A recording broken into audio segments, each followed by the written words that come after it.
दोस्तों नमस्कार, आदाब, सत श्री अकाल। चैट विद सुरेंद्र वत्स के नए एपिसोड में आप सबका बहुत बहुत स्वागत है। आज हमारे बीच में एक ऐसा चेहरा है जिसको हिंदुस्तान का अधिकतर यूथ फॉलो करता है। बहुत बार रिकमेंडेशन में आपने उनका नाम लिखा और मैं पर्सनली बहुत उत्साहित हूं उनसे मिलने के लिए, बातचीत करने के लिए। सो आइए हम सब लोग मिलके स्वागत करें। आज हमारे मेहमान हैं शिवम गोस्वामी। शिवम, आपका चैट विद सुरेंद्र वत्स में बहुत बहुत स्वागत है। Please. Thank you so very much sir, it's my pleasure to be here with you. और मतलब ये मेरा सौभाग्य है और आपने मुझे इस लायक समझा, क्योंकि मुझे ऐसा लगता है कि ये जो आपका शो है ये जैसे एक डायरेक्टर जो मूवी बनाता है उसका एक सपना होता होगा कि उसकी मूवी जाए आईफा में या फिल्म फेयर अवार्ड्स में, और उसका लास्ट सपना होता होगा कि उसकी मूवी पहुंचे ऑस्कर में। तो ऐसी डायरेक्ट सेलर का आखिरी सपना होता है कि वो आपके शो तक आए, और आपने मुझे इस लायक समझा। थैंक यू सो मच, आपने आपकी टीम को बहुत बहुत शुक्रिया सर। शिवम, आप बहुत अच्छे स्पीकर हैं। पूरा हिंदुस्तान आपको सुनता है। मैंने भी थैंक यू आपके सो बहुत मच। सारे प्रोग्राम सुने हैं यूट्यूब पे। और जो आपने शुरुआत की ना, जिस प्रकार के शब्दों का आपने इस्तेमाल किया, हमारा शो उतना बड़ा शायद नहीं है, लेकिन जिस प्रकार से आपने जिन शब्दों का चुनाव किया और जिस प्रकार से आप रिलेट किया, तो वो जताता है कि शिवम जी कितने अच्छे स्पीकर हैं और आने वाले थैंक यू समय में हिंदुस्तान का हर स्टेडियम छोटा पड़ने वाला है शिवम को थैंक सुनने यू के सो लिए। Much sir, means thank a you lot so sir, much और थैंक यू बहुत सो मच। बड़ी शुभकामनाएं आपको। आपने अभी शुरुआत किया है। देखिए, डायरेक्ट सेलिंग इंडस्ट्री में इंडिया की अगर हम बातचीत करें तो लगभग 30 एक साल पुरानी इंडस्ट्री है। राइट। और 1990s के बाद में कुछ चेहरे उभरे जी। और आज वो चेहरे हैं भी मार्केट में। उनका बड़ा नाम है, उनका बहुत रिगार्ड है। लेकिन अभी वो उतना एक्टिव नहीं है। जी। तो फिर 2000 से 2010 में कुछ लोग आए, फिर 10 से 20 में आए। 20 के बाद में जो नाम उभर के आ रहे हैं, तो उसमें शिवम गोस्वामी का एक नाम है। मींस अ लॉट सर, और थैंक यू आप बिल्कुल आप योग्य हैं इस चीज़ के। आप इस नाम को लेके बहुत आगे जाएंगे, इंडस्ट्री को लेके बहुत आगे जाएंगे। थैंक यू सो हमने आपका कमिंग सून का इंटरव्यू डाला और उस इंटरव्यू के नीचे जो कमेंट्स थे उसको पढ़ने में मैंने बहुत सारा समय इन्वेस्ट किया। एक एक कमेंट्स को मैंने पढ़ा और पर्सनली मुझे बहुत अच्छा लगा। कुछ कमेंट्स कम कॉम्प्लीमेंट्स हैं, इनको मैं पढ़ना चाहता हूँ शिवम। राहुल राजोरा ने लिखा है, super excited for listen the youth sensation. Pranshu Agarwal लिखते हैं, a true inspiration for all India. Shubham Mishra ने लिखा है, so much excited for this, can't wait any more. Tiger Kailash Sharma लिखते हैं, upcoming legend of this industry. Dharmesh Rajput लिखते हैं, the man of commitment and leadership. Dheeraj Narang ने लिखा है, ईस्ट और west, Shivam sir is the best. और सुंदरम पटेल ने लिखा है, सर का फेमस डायलॉग है, दाढ़ी आने से पहले गाड़ी और किसी का पति बनने से पहले करोड़पति बन गया। तो बहुत लोग आपको फॉलो करते हैं और ये वाला जो डायलॉग है, ये तो आप इसको पेटेंट करवा लो। बिल्कुल। मतलब तो इस उम्र में जब इस प्रकार के विचार लोगों के आप अपने बारे में सुनते हैं तो कैसे लगता है शिवम?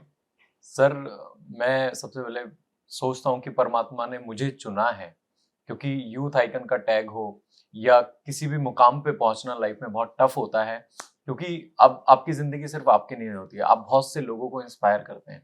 तो ऊपर वाले ने अगर मुझे चुना है, मुझे ये जिम्मेदारी दी है, तो मैं उस परमात्मा का शुक्रिया अदा करता हूँ। बाकी सब सीनियर्स का, घर वालों का इतना आशीर्वाद, प्यार, प्रेम, ये इस इंडस्ट्री की ताकत है सर। और मैं बहुत ब्लेस्ड फील करता हूँ कि मैं इस इंडस्ट्री का पार्ट हूँ। नहीं तो सर कोई किसी को इतना प्यार नहीं करता, कोई किसी के लिए इतना कुछ नहीं कहता। आज एक बेटा भी अपने अगर आप पूछोगे 90% लोगों से, बच्चों से कि आप किसकी तरह बनना चाहते हो, तो वो बोलेंगे विराट कोहली, वो बोलेंगे सचिन तेंदुलकर, शाहरुख खान। तो आज बहुत से लोग अपने फादर की तरह भी नहीं बनना चाहते, पर ये इंडस्ट्री इतना प्यार देती है, इतना मान सम्मान देती है कि मुझे बहुत अच्छा लगता है कि ऊपर वाले ने मुझे जन्म दिया और इतनी सुंदर इंडस्ट्री में जन्म दिया। मैं इसका पार्ट हूँ और आप सबके साथ से आशीर्वाद से मैं कोशिश करूंगा कि हर एक यूथ तक इस इंडस्ट्री को पहुंचाया जाए। अब मैं जो आपके कमेंट्स पढ़ रहा था नीचे, उसमें एक कमेंट्स बहुत बार आया और वो था कि ग्राउंड लेवल से जुड़े हुए, डाउन टू अर्थ। तो अब इतनी सारी अचीवमेंट है, मान सम्मान है, तो कभी थोड़ा ईगो हल्का सा तो आ जाता होगा। सर, इंसान के पास ईगो तब आता है जब उसे लगता है कि उसने किया है। ईगो मुझे नहीं, एटीट्यूड बोलूंगा हाँ मैं हाँ तो। एटीट्यूड, जब उसे लगता है उसने कुछ किया है। Sir Okay. मुझे ये फील होता है मैंने कुछ नहीं किया। Hmm God has been kind with me. वो मतलब ऊपर वाले का आशीर्वाद है। मेरे से ज्यादा टैलेंटेड, मेरे से ज्यादा अच्छे स्पीकर्स, मेरे से ज्यादा स्मार्ट लोग मार्केट में हैं, पर ऊपर वाले ने मुझे चुना है। मेरी कोई औकात नहीं है। मैं एक ही लाइन बोलता हूँ सर, मैं तो खिलौना हूँ भगवान के हाथ का। उनके बिना मेरी बात क्या, मेरी औकात क्या, मैं कुछ नहीं हूँ सर। आई एम वाह, nothing without God. That's great. बहुत कुछ सीखने को मिलने वाला है व्यूअर्स को। तो सबसे पहले शिवम, आपका अब तक का सफर, और उस सफर में स्पेशली यूथ के लिए क्या मैसेज है? सर अब तक का सफर रोलर कोस्टर जैसा रहा है, ओके। ऊपर नीचे। एक्चुअली मैं I was born and brought up in Delhi, और अच्छा। मेरे फादर एक बिजनेस है उनका, और मैं उनका अकेला लड़का हूँ। तो अच्छा। उनका बिजनेस मेरे पास ही आना था, हम्म बट मुझे वो पसंद नहीं था। थोड़ा हम्म लेबर वर्क ज्यादा है, और फ्यूचर मुझे दिख नहीं रहा था उसमें। हम्म राइट, कंपटीशन बहुत बढ़ेगा तो दिक्कत आएगी बिजनेस में। हम्म तो मैंने ये जब सोचना शुरू किया कि मुझे लाइफ में क्या करना है, तो उससे पहले मैंने ये सोचा कि मुझे क्या नहीं करना है। अच्छा। लाइफ में अगर ये क्लियर ना हो कि क्या करना है, तो ये जरूर क्लियर होना चाहिए कि क्या नहीं करना है। हम्म तो घर वालों ने तो पहले ही बोला था, क्योंकि बिजनेस बैकग्राउंड था, कि जॉब तो नहीं करनी। हम्म राइट। दूसरी चीज, क्योंकि सर पढ़ाई में अच्छा था, जॉब में भी जा सकता था, और हम्म फादर का बिजनेस था तो वो भी मेरे पास ही आना था। पर इन दोनों चीजों को साइड रख के मैंने उस प्लेटफॉर्म को चुना जिसका मेरे पास कोई अनुभव नहीं था, कोई एक्सपीरियंस नहीं था, और जिसमें मुझे पता नहीं था कि फ्यूचर में मैं कहाँ पहुंचूंगा। तो ये बहुत टफ डिसीजन था मेरे लिए, इस इंडस्ट्री को चुनना। घर वाले कह रहे थे कि तू फादर का बिजनेस छोड़ रहा है, तू पढ़ाई में अच्छा है वो छोड़ रहा है, और एक ऐसे काम को तू चुन रहा है जो तूने कभी किया ही नहीं, और इसका फ्यूचर भी नहीं पता क्या होगा। हम्म बट एक चीज पता थी कि मुझे, जब मैं इवेंट्स में जाता था, हम्म मीटिंग्स में जाता था, तो मुझे वहाँ खुशी मिलती थी, अच्छा लगता था। हम्म तो और जब मैं कोई और चीज देखता था तो वहां मुझे उतना अच्छा नहीं लगता था सर। तो मैंने डिसीजन लिया, मैं इस डायरेक्ट सेलिंग को करूंगा। और इंसान की लाइफ में दो चीजें बड़ी कीमती होती हैं, फैमिली और फ्रेंड्स, अनमोल रतन। ये दोनों ही मेरे अगेंस्ट थे। राइट। बट मुझे ये पता था मुझे क्या करना है और मुझे कहाँ पहुंचना है लाइफ में। मेरे कोई बड़े सपने नहीं थे sir, to be very honest. मैं बहुत लोगों को सुनता हूँ, वो कहते हैं मेरे बचपन से बड़े सपने थे, मेरे कोई नहीं थे सर। मैं ग्रेजुएशन तक यही सोचता था कि एक नॉर्मल जिंदगी जी लेंगे, 40-50 हजार कमा लेंगे, दैट इज लाइफ। सपने क्या होते हैं और एक आम इंसान भी उन सपनों को पूरा कर सकता है, वो मैंने सीखा डायरेक्ट सेलिंग से। वो मैंने सीखा इस इंडस्ट्री से कि एक आम इंसान भी सपने देख सकता है, एक आम इंसान भी लग्जरी कार चला सकता है, एक आम इंसान भी विदेश यात्राओं पे जा सकता है, एक आम इंसान भी लाखों रुपए महीना कमा सकता है। तो ये सारी चीजें मुझे दी इस इंडस्ट्री ने, सपने देखना इस इंडस्ट्री ने सिखाया, सपने पूरा मैंने इस इंडस्ट्री से करे। और फैमिली जब अगेंस्ट थी, फ्रेंड्स अगेंस्ट थे, सारी चीजें अगेंस्ट थी, मेरे अंदर सर कुछ ऐसी चीजें हैं कि जब भी कोई मुझे रिजेक्ट करता है तो आग लग जाती है, अब तो करके दिखाना है। और मैं सबको आपके शो के माध्यम से एक चीज बोलना चाहता हूँ, जब भी आप सफलता के रास्ते पे जाएंगे तो दो चीजें होंगी, राइट। या तो आपको दोस्तों को छोड़ना पड़ेगा या सपनों को छोड़ना पड़ेगा।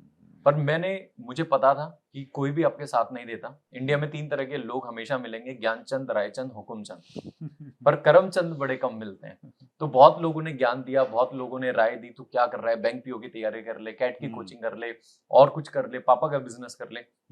पर मुझे ये पता था कि मैं अगर अभी दोस्तों को छोड़ूंगा और अपने सपनों की तरफ जाऊंगा तो यही दोस्त एक दिन मेरे पीछे आएंगे, क्योंकि हर एक फ्रेंड कमीना होता है, धीरे धीरे वो समझ जाते हैं। राइट। तो मैंने सर करना चालू किया इस बिजनेस को। टफ था शुरू में। अगर मैं बात करूं 2014 की, तो उस समय इतना यूथ नहीं था, इतना बड़े बड़े चेक्स नहीं थे। उस समय क्या कर रहे थे आप? मैं सर परस्यू कर रहा था अपनी graduation Ramjas college north campus Delhi university से। Which year? मैं अगर बात करूं 2013। 13 नहीं, कौन सा साल था आपका? First, second, third? वो मेरा सेकंड ईयर था। सेकंड ईयर हाँ, था, ओके। जब पहली बार मेरे नेटवर्क मार्केटिंग मेरे Right. सामने आई। और कब आपने डिसाइड किया कि आपने इसी फील्ड को चुनना है, ये इंडस्ट्री ही आपके लिए बनी है? सर जब मैंने टेस्टिमनीज देखे, अच्छा। और तो उस समय मेरा माइंड ब्लो हो गया, क्योंकि एक बच्चा सर, अगर आप उससे पूछेंगे कि आपका सपना क्या है या आप हम्म, कितना कमाते हो, तो मोस्टली क्या लोग बोलेंगे 3 लाख का पैकेज है, हम्म, 5 लाख का पैकेज है। और मैं यहाँ देख रहा था उतना लोग महीने का कमा रहे हैं।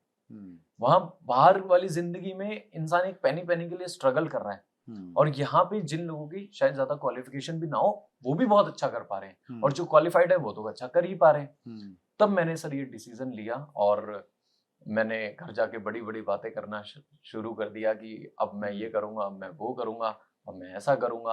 हम्म। तब मैंने डिसीजन पूरा सर लिया था कि मैं इस इंडस्ट्री को आप रामजस कॉलेज से ग्रेजुएशन कर रहे थे, तो जी रामजस एक देश का माना हुआ कॉलेज जी है, तो घर वालों ने, रिश्तेदारों ने आसानी से मान लिया क्या? बिल्कुल नहीं सर, बिल्कुल नहीं। मैं आपको बता रहा हूँ, जब मैंने, अब कोई भी इवेंट देखने के बाद इंसान के अंदर क्या आ जाता है, जोश आग लग जाती है। हम्म, पर पता नहीं होता, घर पे बाहर लोग बाल्टी लेके पानी की आपका इंतजार कर रहे हैं। हम्म, तो वो आग लग गई थी। मैंने घर जाके मम्मी से बोला, मम्मी अब आपका बेटा लाखों कमाएगा, विदेश जाएगा, गाड़ी लेगा। हम्म, मम्मी कहती पी के है क्या। अच्छा, मम्मी तक ठीक था, मेरी मम्मी बहुत फ्रैंक है। हम्म, फादर साहब रात को आए और वो चाहते थे मैं उनका बिजनेस करूं। हम्म, पढ़ाई को लेके वो कभी पॉजिटिव नहीं थे, हम्म, राइट। वो चाहते थे मैं उनके बिजनेस में जाऊं, उन्हें इसलिए वो मुझे ये भी चाहते थे कि मैं ज्यादा ना पढूं, कि अच्छा, मैं ओके, जॉब की तरफ मेरा रुझान ना हो जाए। हम्म, तो रात को फादर साहब आए और मैंने उनसे बोला, पापा अब मुझे आपका बिजनेस नहीं करना। हम्म, और उस दिन मेरे फादर ने मुझे अपना यूपी का रूप दिखाया। He is basically from UP district एटा। अच्छा, ओके, तो उन्होंने अपने बचपन में जितनी गालियां सीखी थी हम्म, वो सब उन्हें याद आ गई, और सब उन्होंने मेरे पे लगाई, और बहुत कुछ बोला। तू होता ही नहीं, अरे ऐसे पैसा नहीं कमाते, मेरा बिजनेस तू नहीं करेगा तो कोई कौन करेगा, तेरा और कोई भाई होता मैं उससे बोल देता। पर मैं डिसीजन ले चुका था सर, कि नहीं, ये वो इंडस्ट्री है, ये वो जहाँ पे मुझे जाने में मजा आता है, मुझे लोगों से मिलने में मजा आता है, मुझे लोगों से बात करने में मजा आता है। ये वो चीज है जिसे मैं खोज रहा था, और अब मुझे मिल चुकी है। तो घर वालों ने साफ मना कर दिया, पर सर जिद्दी, कहते हैं जहाँ सच ना चले वहां झूठ सही, जहाँ हक ना मिले वहां लूट सही। तो मैंने डिसीजन मैंने चुप चुप के करना चालू किया सर। मेरे दोनों, मतलब मम्मी पापा और रिश्तेदार तो सर बहुत दूर की बात है, मतलब घर वालों ने ही मना कर दिया था। और जब घर वालों का कोई तीर काम नहीं करता तो एक तीर होता है इमोशनल अत्याचार। घर वाले इमोशनल अत्याचार, मेरी सिस्टर कहती थी अपने फादर को देख देख, पापा के हाथ कैसे हो गए मशीनों में काम कर करके, उनका बॉडी देख, तू तू सपोर्ट नहीं करेगा तो कौन करेगा। बट मैं तो सर इस इंडस्ट्री का दीवाना हो चुका था। शुरुआती जो समय था, जी शिवम आपका शुरुआती स्पेशली एक साल, राइट। वो कैसा एक्सपीरियंस रहा, और स्पेशली उसमें कुछ ऐसे लम्हे आपको याद हैं जब आप बहुत ज़्यादा परेशान हुए हो, कुछ इमोशनल हो गए हो आप? सर जिस इंसान जो ठान लेता है ना, कहते हैं मान लो तो हार है, ठान लो तो जीत है। हम्म, मैं काफी लोगों को देखता हूँ, कहते हैं सर मैं नेगेटिव हो गया, हम्म, मैं डिमोटिवेट हो गया। हम्म, एक लीडर को ना नेगेटिव होने का हक है, ना डिमोटिवेट होने का हक है। मैं सर कभी नेगेटिव नहीं हुआ, ना कभी डिमोटिवेट हुआ। मेरे घर के हालात इतने अच्छे नहीं थे हम्म, कि मैं अगर नेगेटिव हो जाता तो फादर के बिजनेस से और कुछ बड़ा कर लेता, हम्म, राइट। मुझे याद है सर, मानसून का जब महीना आता है दिल्ली में, जुलाई अगस्त का टाइम, बारिश आती है। एक कमरे का घर था सर हम्म, मेरे। जब बारिश घर में पानी घुस जाता था तो मेरे फादर साहब और मैं दोनों, हम लोग सोफे उठाते थे, बेड उठा के ईंटें लगाते थे। मेरी मदर सिस्टर वाइपर लेके, बाल्टी लेके पानी बाहर निकालते थे। तो सर कभी सोचा ही नहीं क्विट करने का, कभी आया ही नहीं। और मैं सबको बोलना चाहता हूँ, जो ठान लेता है कि उसे करना है बड़ा, उसे नेगेटिव होने का हक नहीं होता सर। कुछ लम्हे ऐसे थे जहां पे ये फील करते हैं कि हम कर रहे हैं, हो नहीं रहा, मेहनत तो कर रहे हैं, हो नहीं रहा। राइट, बट सर हर चीज का एक राइट टाइम होता है, और उस राइट टाइम पे पेशेंस रख के, ऊपर वाले पे विश्वास रख के आपको चलते जाना। तो एक साल में सर, मतलब मैं आपको बताऊं, मेरे पास पैसे भी नहीं होते थे, बाइक पे पेट्रोल डलवाने के पैसे नहीं होते थे। 5-5 किलोमीटर पैदल जाके फॉलो अप कर रहे हैं, लोगों से मिल रहे हैं, बस जुनून था सर, जोश था। क्यों? क्योंकि उस समय इस इंडस्ट्री में कोई ऐसा चेहरा नहीं था, कोई यूथ ऐसा नहीं था कि जो 50-60 हजार लाख रुपए कमा रहा हो। तो मैंने ऊपर वाले का बड़ा शुक्रिया अदा किया। मैंने कहा भगवान, आज मेरे पास नहीं है किसी का चेक दिखाने के लिए, पर आने वाले टाइम में पूरा हिंदुस्तान के पास मेरा चेक होगा दिखाने के लिए। क्या बात है। I will be the example for them, right. Why should I wait for somebody else? मैं क्यों किसी और का इंतजार करूं? मैं बनूंगा। कोई नहीं, मुश्किलें है, संघर्ष बढ़ा है तो सफलता भी बड़ी होगी।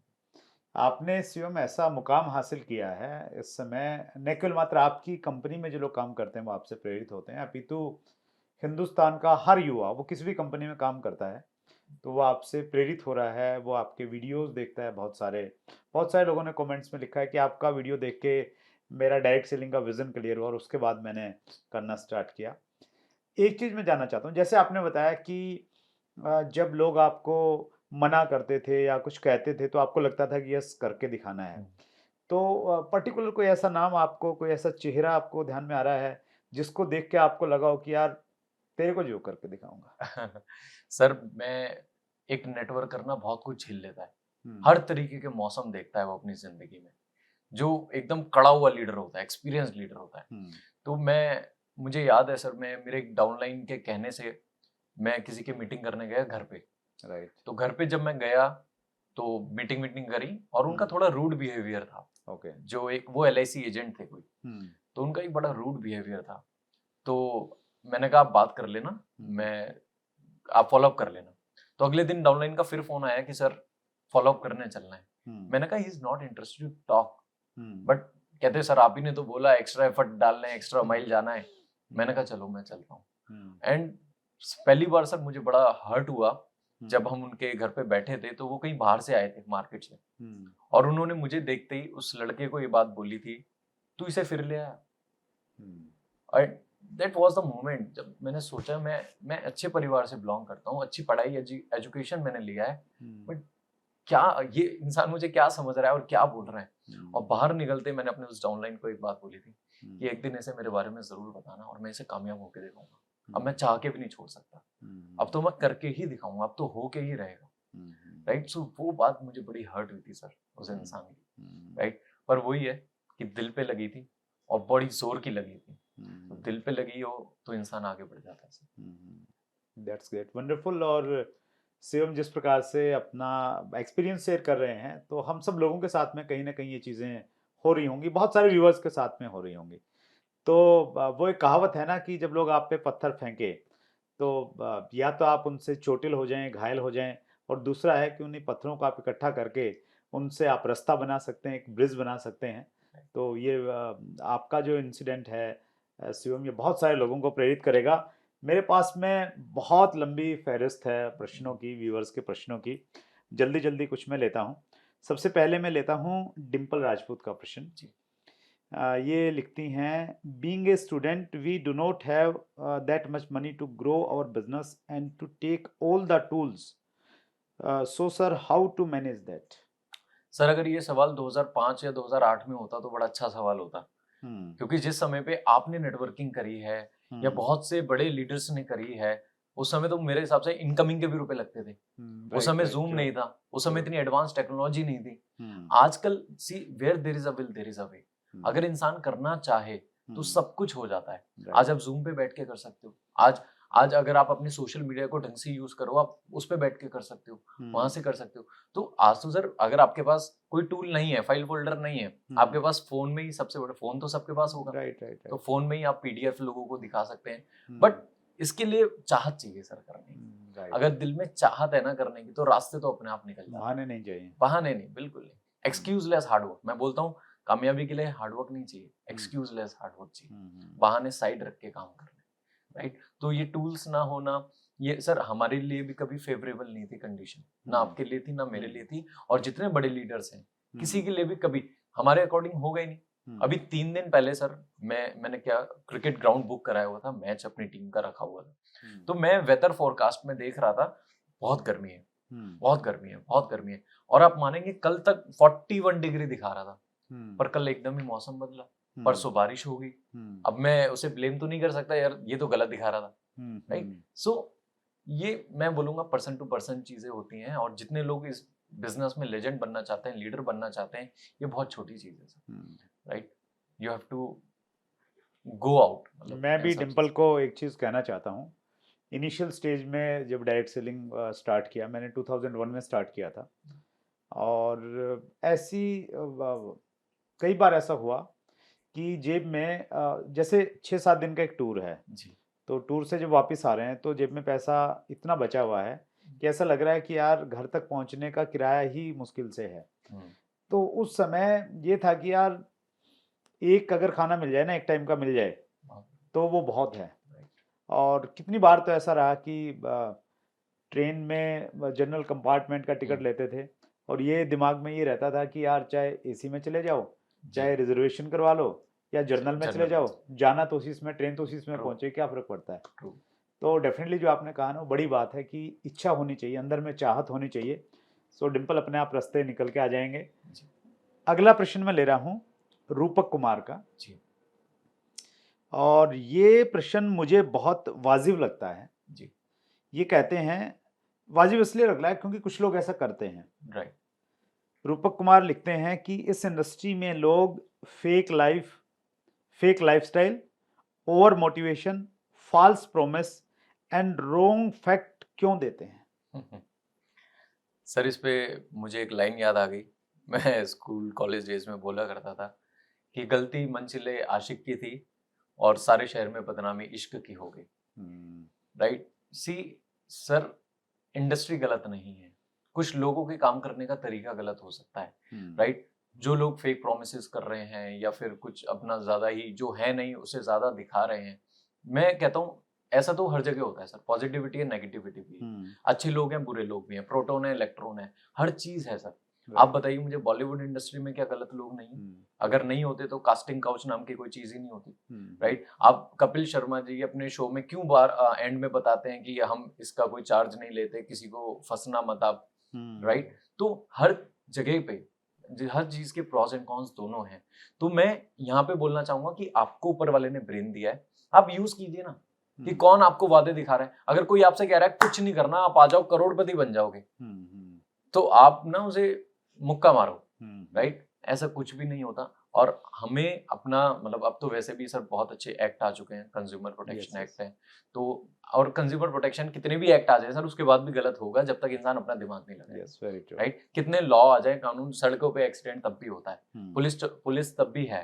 राइट। तो यहाँ पे मैं इन्हें सर को बोलना चाहूंगा कि आप ये देखिए कि सामने वाला इंसान का, आजकल तो सर सोशल मीडिया ही सबकी सबसे बड़ी प्रोफाइल है। राइट। और उस पे अच्छे से आप ऑब्जर्व कीजिए कि सामने वाला व्यक्तित्व क्या है, कैसा है, और रिलायबल है नहीं है। That's great. एक प्रश्न का उत्तर तो आपने दिया, एक का मैं देना चाहता हूँ शिवम। कुछ लोग जो डायरेक्ट सेलिंग में हैं और वो कहीं ना कहीं ज्यादा शो ऑफ करते हैं या कुछ डाटा जैसे दिखाते हैं जिसका ऑथेंटिक सोर्स उनके पास में नहीं है।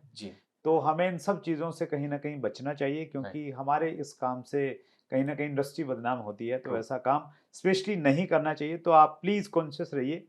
आपके पास में गाड़ी है, बंगला है, अच्छा लाइफस्टाइल आप जीते हैं, वो लेकिन थोड़ा सभ्य तरीके से दिखाइए। वो ऐसा नहीं दिखना नहीं चाहिए कि यार ये तो बिल्कुल मतलब वो बेहूदगी उसमें नहीं दिखनी चाहिए।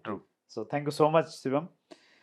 अंजलि पोरवाल का प्रश्न है, how you manage your team when they have their college exam and have to do 60% attendance, क्योंकि आपकी टीम में बहुत सारा यूथ है जी, तो क्या सलाह देते हैं उनको? सर सबसे बड़ी सलाह ये दूंगा कि सिर्फ स्टूडेंट्स पे काम मत करो। Network marketing is the business of masses, not a classes. अगर सिर्फ स्टूडेंट पकड़ लिए तो ऑब्वियसली एग्जाम आएगा तो बिजनेस डाउन जाएगा। राइट। तो अगर मैं दिल्ली में रहता हूँ और दिल्ली में बाढ़ आ गई तो मेरा बिजनेस गया। अगर मेरी टीम और स्टेट्स में भी है तो शायद मैं सरवाइव कर जाऊंगा। तो मैं सब लोगों को बोलना चाहता हूँ, आप अपनी टीम में हर कैटेगरी के लोग रखिए, ना ही सिर्फ यूथ रखिए। आप ओल्ड एज पे भी जाइए, आप फीमेल्स पे भी जाइए, आप हाउस वर्किंग पे भी जाइए। आप हर कैटेगरी को अपने अगर बिजनेस में लाएंगे, राइट, तो आपका बिजनेस स्टेबल रहेगा। और रही बात 60% अटेंडेंस की, सर मैंने भी 3rd ईयर किया है, रामजस में पढ़ते पढ़ते नेटवर्किंग करी है। और वे कहते हैं ना, अगर टाइम निकालना हो तो निकल जाता है सर। मास बंक के लिए टाइम निकाल लेते हैं, घूमने के लिए, दोस्तों के लिए, चिट चैट के लिए टाइम निकाल लेते हैं। तो जिसे निकालना है वो टाइम निकाल लेता है सर। That's great. अंतिम प्रश्न ले रहा हूं, ये है विनोद रॉय का, how to start direct selling in unknown city.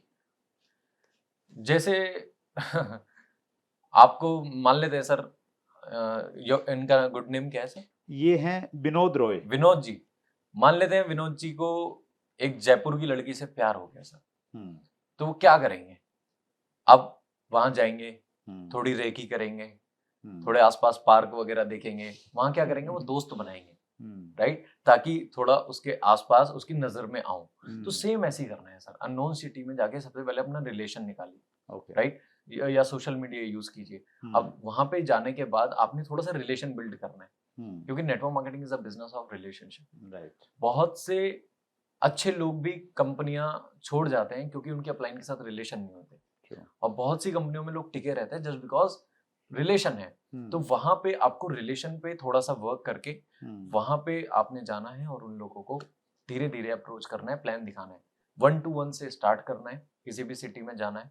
और अभी उससे पहले थोड़ा सा happy Holi, happy Diwali, good morning, happy birthday, ऐसे करके थोड़ी सी बॉन्डिंग बनानी है। एक्चुअली लोगों की प्रॉब्लम क्या है सर, इंडिया में लोग चाहते हैं जी हम आज भर्ती और कल मिथुन चक्रवर्ती, उनमें पेशेंस नहीं है। वो चाहते हैं कि मेरे पास बस अभी लिस्ट आ जाए और मैं काम करूं। और हर चीज की एक फाउंडेशन होती है सर, हर चीज का एक बेस होता है। तो जब तक आप वो बेस नहीं बनाओगे, वो फाउंडेशन स्ट्रांग नहीं करोगे, तो अब ये बिल्डिंग कितनी भी बड़ी क्यों ना हो सर, पहले तो एक ईंट रखी गई थी ना। यस, ट्रू, तो वो जब तक रिलेशनशिप की ईंट रखी नहीं जाएगी, तो कहीं पे भी आप कोई भी चीज बिल्ड नहीं कर सकते, चाहे वो बिजनेस हो, चाहे वो रिलेशन हो, चाहे वो वॉल्यूम हो, कुछ भी हो।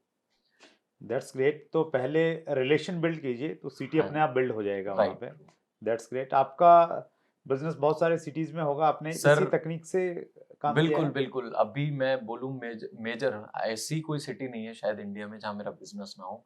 और रिसेंटली अभी 6 महीने पहले हमने कश्मीर मैंने स्टार्ट किया, और कश्मीर से पिछले महीने हमने ऑलमोस्ट 50 लाख रुपीस का बिजनेस किया, जहाँ पे कश्मीर में रिसोर्सेज बहुत कम है, राइट। इतने इजीली बहुत सारे चैलेंजेस होते हैं सर मिलिट्री के, और बहुत सारे चैलेंजेस, तब भी हम वहाँ से 50 लाख रुपए का बिजनेस एक महीने में कर पाए, और just because of the relation, right. Very true. एक चीज मैं ऐड ऑन करना चाहूंगा शिवम आपके साथ में। जी स्टार्टिंग में जब डायरेक्ट सेलर होता है तो जी, उस समय वो कोशिश करे कि अपने आसपास के एरिया में ही काम ट्रू, करे, क्योंकि रनिंग एक्सपेंसेस हैं। राइट, लेकिन जब वो एक लेवल पे चला जाता है तो उसको अपने बिजनेस को फैलाने के लिए काम करना ही चाहिए। एग्जैक्टली, मैं अपना एग्जांपल यहाँ पे शेयर करना चाहता हूँ। मुझे डायरेक्ट सेलिंग में काम करते हुए लगभग 4 साल हो गए थे। तो ओके, 4 साल के बाद में मेरा ज़्यादा नेटवर्क जो था वो नॉर्थ इंडिया में था। जी, तो मेरी इच्छा रहती थी कि यार साउथ इंडिया में काम करना है, साउथ इंडिया में काम करना है, क्योंकि साउथ इंडिया में हमारी कंपनी का कोई आउटलेट नहीं था। जी, तो अब साउथ इंडिया में काम तो करना है, लेकिन साउथ इंडिया का कोई लिंक नहीं है, कोई हुँ, रिलेशन नहीं है, कैसे स्टार्ट करें। तो मुझे एक मीटिंग में, गुड़गांव में एक मीटिंग थी, तो मीटिंग जी, के बाद में जैसे जो डिस्ट्रीब्यूटर हैं वो प्रोस्पेक्ट से मिलवाते हैं, जी, तो ऐसे मिलवाया कि जी ये एयरफोर्स में काम करते हैं। जी, और मैंने उनसे बात बात किया, हुँ, तो उन्होंने बोला जी मैं तो काम नहीं कर सकता। मैंने कहा सर हुँ, आप क्यों नहीं कर सकते, आप तो बहुत बड़े एयरफोर्स वाले, बहुत हुँ, अच्छा करते हैं। हुँ, तो उन्होंने बोला नहीं सर, मैं है ना बेंगलोर जा रहा हूँ अभी 10 दिन के बाद में, मेरी राइट, ट्रांसफ़र हो गई वहाँ पे। राइट, तो मुझे लगा कि यार ये मिल गया, मुझे बंदा मिल गया। हुँ, तो उस समय 2004 में जैसे आपने बोला ना कि इनकमिंग के भी पैसे लगते थे, राइट, तो रोमिंग बहुत लगती थी। जी, तो मैंने उनको ये बोला, मैंने कहा सर जैसे आप बेंगलोर जाओगे ना, तो वहाँ का जब आप लोकल नंबर लोगे जी, तो आप मुझे नंबर दे देना बस एक बार, और राइट, हम लोग टच में रहेंगे। या, और एक काम मैंने और किया, मीटिंग खत्म होने के बाद में मैंने उनसे पूछा आप कहाँ रहते हैं? हुँ, बोले जी पास में ही रहते हैं। मैंने कहा सर चाय पीने की इच्छा है, ओके, आपके घर पे पियेंगे। तो जी, रिलेशन की जो आपने बातचीत ट्रू, की, तो एक छोटा सा रिलेशन वहाँ पे बिल्डअप हुआ, और वहाँ शिवम हमने स्टार्ट किया बिजनेस। और अभी कितना लगभग 15 से 20 करोड़ का बिजनेस साउथ वॉव! से आता है। वॉव! अमेज़िंग! तो मैं ये मैसेज देना चाहता हूँ आपके माध्यम से सभी हुँ, व्यूवर्स को कि अगर आप एक लेवल पे पहुंच गए हैं, रनिंग एक्सपेंसेस को आप अगर अफोर्ड कर सकते हैं, तो आप स्टेशन चूज कर सकते हैं, एरिया चूज कर सकते हैं कि पर्टिकुलर उस एरिया में मैंने बिजनेस करना है। ट्रू, और आपको वैसे कॉन्टेक्ट मिल जाएंगे, कॉन्टेक्ट नहीं भी मिले, आपने बड़ा अच्छा एग्जाम्पल दिया कि अगर कहीं पे किसी से प्यार हो जाता है हाँ, हाँ, तो वहाँ पे रिलेशन बन जाते हैं, तो आप जी, जाइए प्रोस्पेक्टिंग कीजिए थोड़ी सी, तो वहाँ ट्रू, पे बन जाएंगे। स्वयं आपके पास में नॉलेज बहुत है, एक्सपीरियंस बहुत ज़्यादा नहीं है, उम्र का तजुर्बा बहुत ज़्यादा नहीं है, लेकिन डायरेक्ट सेलिंग का बहुत शानदार एक्सपीरियंस आपने शेयर किया। एक इंटरव्यू में आपके ज्ञान को नहीं समाया जा सकता। हम लोग जल्दी एक और इंटरव्यू शूट करेंगे और आपके ज्ञान को लोगों तक पहुंचाएंगे। आपने थैंक समय निकाला शिवम। मुझे प्लेज़र इज़ पर्सनली ऑल बहुत अच्छा लगा, बहुत कुछ सीखने को मिला आपके इस इंटरव्यू से। थैंक यू एक सर, बार फिर सभी व्यूवर्स की तरफ से बहुत बहुत धन्यवाद। Thank you so much sir, pleasure is all mine. और बस भगवान आपको लंबी उम्र दे, ऐसे ही आप अच्छे काम करते रहें, और ऐसी इस इंडस्ट्री को बहुत बड़ा, मतलब मैं बोलूँगा you are the father of direct selling industry, मतलब जो इस इंडस्ट्री को एक लेवल पे पहुंचाएंगे, पीढ़ियां दर पीढ़ियां सर आपका नाम याद रखेंगे, आपको याद रखेंगे। Thank you so much Shivam. एक ये बुक और मैं आपके लिए लेके आया हूँ, आपके हर सवाल का जवाब। इसमें हमने डायरेक्ट सेलिंग इंडस्ट्री के 25 जो दिग्गज हैं उनका इंटरव्यू हमने इसमें डाला हुआ है, जो हमारे शो पे ही आए हैं। तो इसमें मैं अगर कुछ नाम बताऊं तो दीपक बजाज, राजेश अग्रवाल जी, मुकेश कोठारी, पुनीत जिंदल जी, हर्षवर्धन जैन, सुरेखा भार्गव, सूर्या सिन्हा, मोहम्मद जाकिर हुसैन साहब जिन्होंने डायरेक्ट सेलिंग की गाइडलाइन में बड़ा रोल अदा किया था, टीएस मदान साहब इसमें हैं, राजेश अग्रवाल एक बहुत बड़ा, अनुराग अग्रवाल सॉरी बहुत बड़ा नाम है, एसपी बहरिल साहब, तो इन सबके इंटरव्यू हैं। और इसमें मैंने आपके लिए कुछ लिखा है, तो वो मैं सुनाऊं आपकी इजाजत है तो? प्लीज। प्रिय शिवम, आपने हिंदुस्तान के युवाओं के सामने एक उदाहरण पेश किया है। डायरेक्ट सेलिंग उद्योग को आपसे बहुत उम्मीदें हैं। ऊपर वाले ने आपको नेतृत्व के सारे गुणों से नवाजा है। आपको बहुत आगे जाना है। Sir, means a lot, sir. Means a lot. Thank you This is so one much. of the biggest compliment anyone has paid to me. Thank you so much, sir. Thank you. Thank you so much. So ये थे Shivam Goswami. India में हर youth उनको जानता है, specially जो direct selling से जुड़ा हुआ है। शिवम को हम दोबारा जल्दी बुलाने वाले हैं। कब आने वाले हैं वो तभी मालूम चलेगा जब आप चैनल को सब्सक्राइब करेंगे, बेल आइकन को दबा देंगे। अगले एपिसोड में अगले मंगलवार को फिर किसी बड़ी पर्सनैलिटी से मुलाकात होगी। अपना ख्याल रखिएगा। बहुत बहुत धन्यवाद। अगर आपने अभी तक chat with Surendra Vats channel को सब्सक्राइब नहीं किया है तो अभी सब्सक्राइब करें और बेल आइकन दबाना ना भूलें, जिससे आपको आने वाली सभी वीडियोस की अपडेट सबसे पहले मिले और हमारी किसी वीडियो को मिस ना करें। वीडियो को ज्यादा से ज्यादा शेयर और लाइक करके अपना प्यार जरूर दें।